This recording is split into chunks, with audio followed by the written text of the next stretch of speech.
Today we're going to calculate this expression. Open parentheses 6 times 3 squared, close parentheses, divided by 3. Are you ready to solve?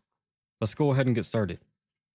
According to the order of operations, PEMDAS, P stands for parentheses, E stands for exponents, M and D stand for multiplication and division, and A and S stand for addition and subtraction. We do parentheses first, then exponents, then multiplication and division, and finally, addition and subtraction. Remember that multiplication and division have equal priority, and that we work strictly from left to right. The same rule applies to addition and subtraction. In this expression, we have parentheses and division. According to PEMDAS, we have to handle the parentheses first. Inside the parentheses, we have a multiplication and exponent.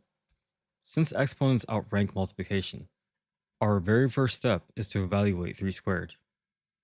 3 squared is equal to 9, so our expression becomes open parentheses 6 times 9, close parentheses, divided by 3. Next, we complete the operation inside the parentheses. 6 times 9 equals 54.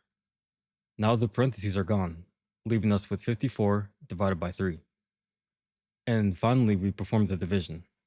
54 divided by 3 is equal to 18. So our final answer to this problem is 18.